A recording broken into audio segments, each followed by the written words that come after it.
Good day everyone and welcome back to the channel. First of all, I would like to say sorry to the teams which were not previewed as I was very busy over the last 2 weeks. However, I can promise that more content will be coming ahead of this massive 2024 season. In this video, I'll be giving my ladder predictions ahead of the upcoming season that is now 1 day away.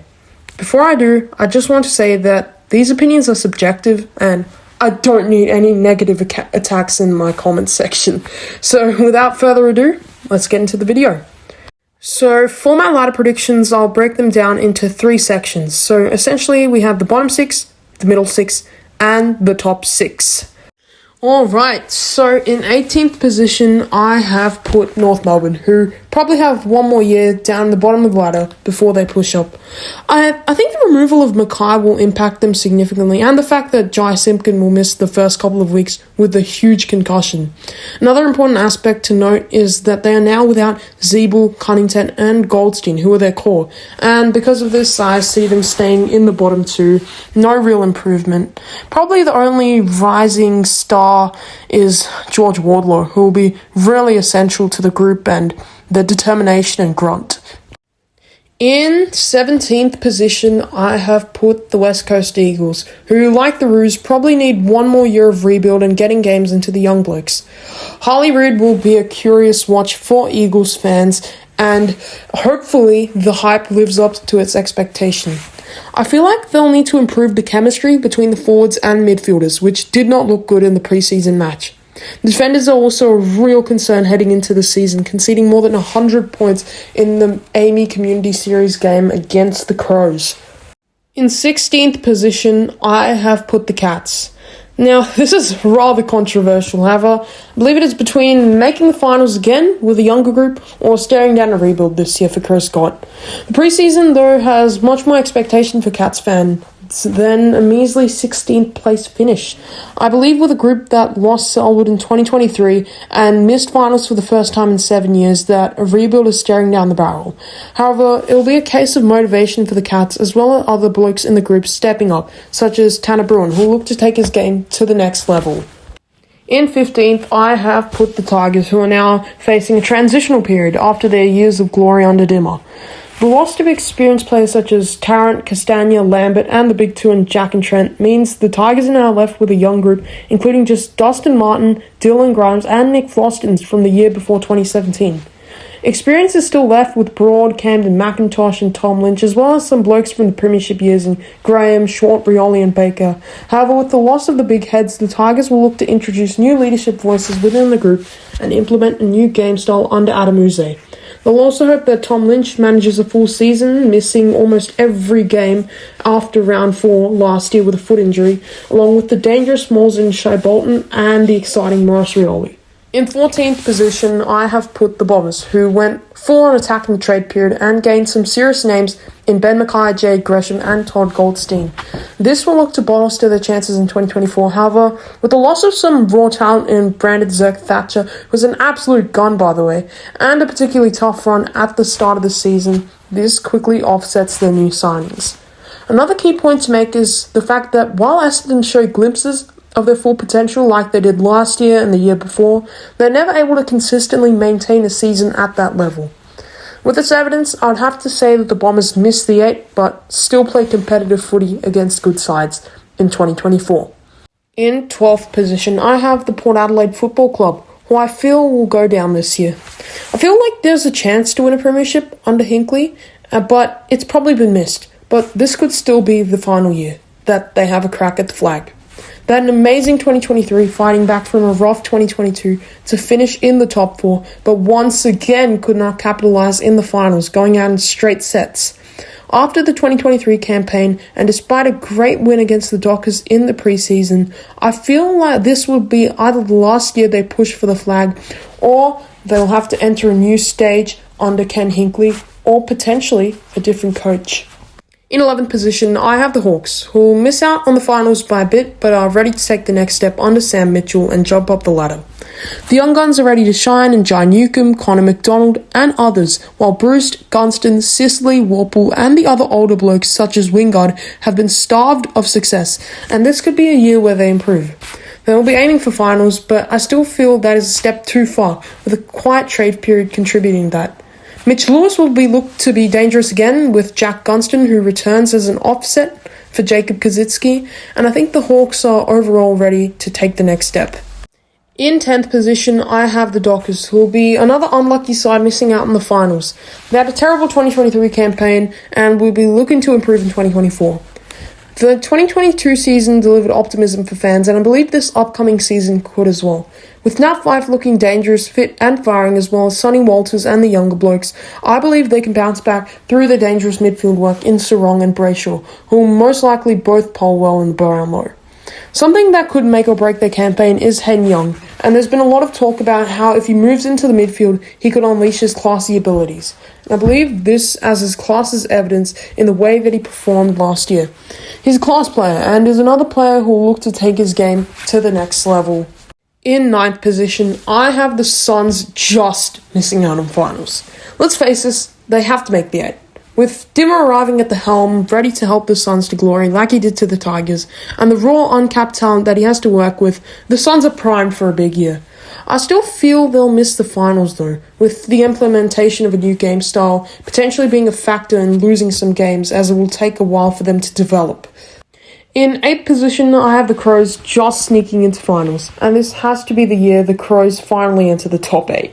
They should have been in last year, but were denied by a controversial goal line decision. However, with ominous signs in the preseasons, with a big win over West Coast, and another year of a fit and firing Taylor Walker, they looked primed to enter the finals under Matthew Nicks. The midfield group has lost Tom Duday, but it will continue its development with the master skipper in Jordan Dawson and the now well-experienced Ben Keys. The relentlessness of the Adelaide midfielders, especially Sam Berry, was evident in the preseason game against West Coast, and I believe they're making their intentions clear. So, with that, Adelaide will make the finals in 2024, according to my predictions. In 7th position, I have the Dogs, who should once again make the finals and will look to push deep again. The Dogs have had many failed finals campaigns, however they'll be hoping this is the year they can achieve a successful finals run. I have put them outside the top 4 as I feel their footy does not match some of the teams inside the top 4. However, with the 2016 fairy tale on their minds and a fit and firing Bontempelli who looked threatening in the Dogs' huge preseason win over the Hawks, the Dogs will look to push really hard into September again.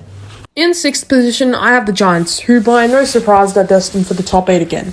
They had a remarkable year under Kingsley, and his fast pressure game style emulating Collingwood and the glory days of the Tigers will look to develop further with many powerful assets up his sleeve. Jesse Hogan kicked 9 against the Dons last year and looked powerful and is a major threat for the Coleman this year. As well as this, skipper Toby Green will be primed for another great year, and Stephen Cornelio will look to improve on last year's performance. As well as this, they have the ever-reliable Josh Kelly and the backline, which all supported each other well last year, leaving no question as to the Giants' finals doubt. In 5th position is the D's, who will be sliding down from the usual top 4 finish. After a couple of premiership opportunities missed, a poor finals runs over the last 2 years, going out in straight sets twice, I think the D's will play well during the home and away season, like they always do, but not their base capability, despite the return of Oliver and a rejuvenated Petrarca and Viney. They managed to take Shane McAdam and Sam Billings, but I think the hunger levels of the group will dial down, costing them a double chance. As of now, I feel like they're not at the level of the Pies and the Lions, who have dangerous attacks. Compared to this, the D's have real struggles in these areas, but we're hoping that the forward line can fire with the new additions. I feel like the impact of a chaotic off-season and the loss of hunger will affect the D's campaign and cost them a top 4 spot. The first team in the top 4 who will be replacing the D's is the Saints, and while this may be a confusing decision, I think under the Master and Ross, the Saints can achieve their full capabilities and progress further into finals and play more consistent football, unlike last year, and this could well earn them a double chance and a top 4 spot. While they have a dilemma in the 7-week suspension of Jimmy Webster on his ruthless hit on Jai Simpkin in the preseason game, their defence has been significantly improved under Ross Lyon with his defence-first game style. Bradley Hill has been able to exploit the wings and use his speed, and Max King is now staring down an epic year in terms of goal kicking, being another threat for the Coleman. They did lose Billings and Gresham, but the exciting Liam Henry, Jack Higgins, and the pressure of Dan Butler will create a potential dangerous forward line. As well as this, the midfield group, which struggled slightly last year, will also look to improve under a hungry Jack Steele, and overall, the group looks hungry under Ross Lyon I believe they can play footy that takes them to the top 4. In third spot, I have the Blues carrying the momentum from last year's epic finals run to enter the top 4 under Voss. The Blues have now transformed into one of the better teams in the competition. With this hunger and the leadership and abilities of Paddy Cripps, they are primed to enter the spotlight and chase a premiership. However, despite this, the Blues have faced setbacks with the defence being crippled with the loss of Wiedering and Doherty and the classy Sam Walsh, meaning that they will really find it difficult to win games in the first few games of the year. After this initial period though, when all the group is all well, I think the Blues are ready to win some big games and enter the big stage. Two key blokes who will help them is Charlie Curnow, who will be hungry for a third straight Coleman, and Harry Mackay, who has been recklessly working on his goal kicking this off-season. After the initial setback in 2024, I think the Blues will be ready to enter the top 4 and take centre stage in the finals. In second spot, I have the mighty reigning premier, Collingwood, who will once again play strong footy throughout the season to earn a dominant second spot. They had a great off-season securing Lachie Schultz for Jack Ginnivan and were impressive in the predominant stages of the Community Shield game against Richmond. With a similar list to last year, including the ever-reliable defence led by Darcy Moore, the experience of Pendlebury and the class of De Goey and Dacos in the middle, a firing forward line led by Dan McStay and the arrival of some key players, the Pies look set for another flag for their premiership defence. In the almighty top spot, I have placed the Brisbane Lions, who are now primed for their elusive premiership under Fags after a really long run of finals heartbreak. Their list remains rather unchanged with the dual Brownlow medalist Lachie Neale, the new addition of Tom Doedee and the grit of Tom Berry. The forward line is where Brisbane is at its best, and I feel like it is the attack that gains them top spot over the Pies. Joe Danaher is another Coleman threat, while Charlie Cameron and Zach Bailey are primed for great things in 2024. Someone who is ready to take their game to the next level is Kitty Coleman, who was brilliant in the wings last year and showed his brilliance with an almost Norm Smith winning first half, exploiting the wings. There is never any doubt about the defence, and that stays the same with Harris Andrews, Marcus Adams and Darcy Gardner paving the way for a solid Brisbane team that looks destined for a premiership. So those are my ladder predictions for 2024. Please take these opinions lightly as they're just what I think. Now, let's move on to the other predictions. For the Brownlow, I've gone none other than Marcus Bontempelli. Let's be real, he has to win it this year. He has polled so well in recent years, and he was very close again if it weren't for the umpires giving Lachie Neale 3 undeserved votes. He looked promising in the preseason game against the Hawks and looks primed for another Bont-like year, capped off with a Brownlow. For the Coleman, I believe Joe Danaher can win this first. He's been one of the premier goal kickers for a long time, and I think the time has come for him to take his goal kicking to the next level in what will be crucial for the Lions' flag push. Now, for the rising star, I have gone with George Wardlaw. He only managed to play 8 games last year, and he looks like a bull. We saw glimpses of his relentlessness last year, and he looks destined to play out a great year that could potentially win him a Rising Star award. The player I think will improve the most from last season is Tanner Bruin. He is set to take his game to the next level and become one of the new leaders at the Aging Cats. With Isaac Smith, Joel Selwood and Sam Menengola gone from the midfield group, his grunt and determination will be essential to the Cats' young midfield group and their chances of rising again.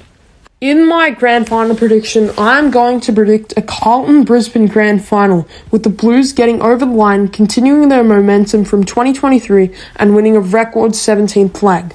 We know that Brisbane has to win a flag. They just have to. But I feel that with the spirit and game style that they rediscovered under Voss, they are ready to take the next step and win a record 17th premiership. Now guys, before I end the video, I have realised that I missed 13th position, so I'll quickly discuss that. Now in 13th, I have the Sydney Swans, who have had a poor preseason, losing Taylor Adams and losing by a heavy margin to the Lions. This shows that despite how hard they went in the trade period, getting Grundy, Hamling and Jordan, they cannot stack up against good teams. And if we're all honest, then they were very lucky to be in the finals last year, with the Ben Keys goal robbed. They've also lost the experience of Buddy, whose presence will be missed, and I feel like they'll not have enough to push into a top 8 position. Thank you guys so much for watching this video. I'm really looking forward to the upcoming season, but until then, goodbye.